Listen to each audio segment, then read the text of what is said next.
ای پدر ما زنده و تو در لحد خوابیده ای، ترک بین مدمن و ما تا ابد خوابیده ای.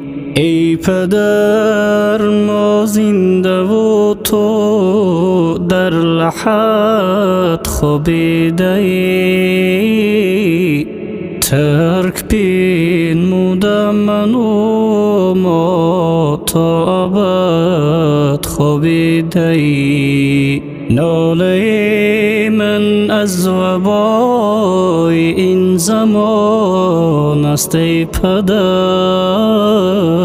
در لبانت ذکر گویان یا احد خوابیده ای.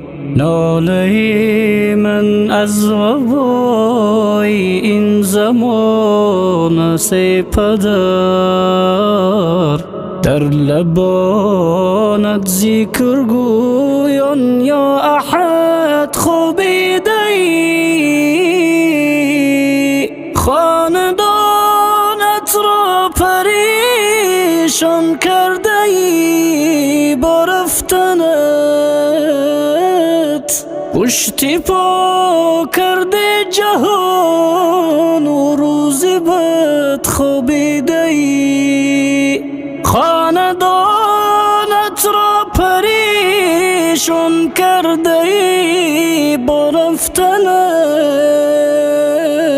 پشتی پا کرده جهان و روزی بد خوابیده ای. من چه گویم وصف نامی پر سخای تو پدر، ناعلاجم چون که با امری سمت خوابیده ای. من چه گویم وصف نامی پر سخای تو پدر، ناعلاجم چون که با امری سمت خوابیده ای.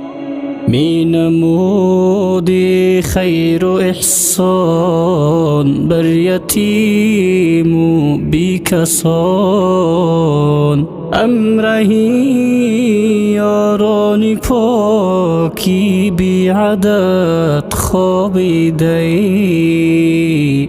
می نمودی خیر و احسان بر یتیم و بی کسان، امرهی یاران پاکی بی عدد خوابیده ای. در سخاوت بی بها، در عبادت بی نظیر، صف بصف همراهی صدها و صد خوابیده ای. با دعایت می نمودم هر دمی آغازی کار، ناشکفته همچو گل اندر سبد خوابیده ای. با دعایت می نمودم هر دمی آغاز کار،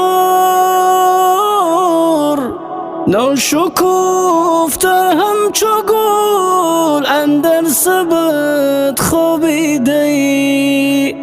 جایگاهی نازنین از خدا دارم امید، چون که در راهی نکوی از مدد خوابیده ای.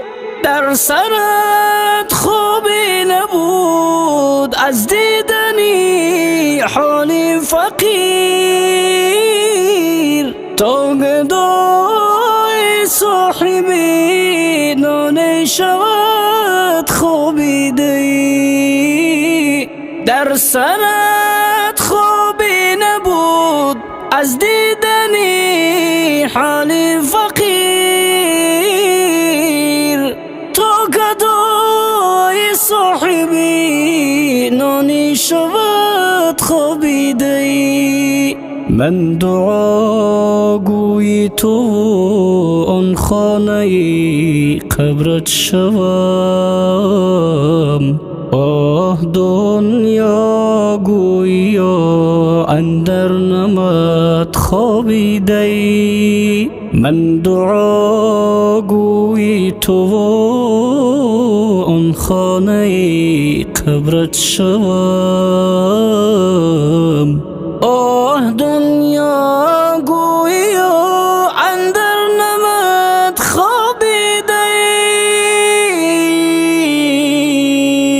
ای پدر عبدالجلال، چیز ندیدی از جهان.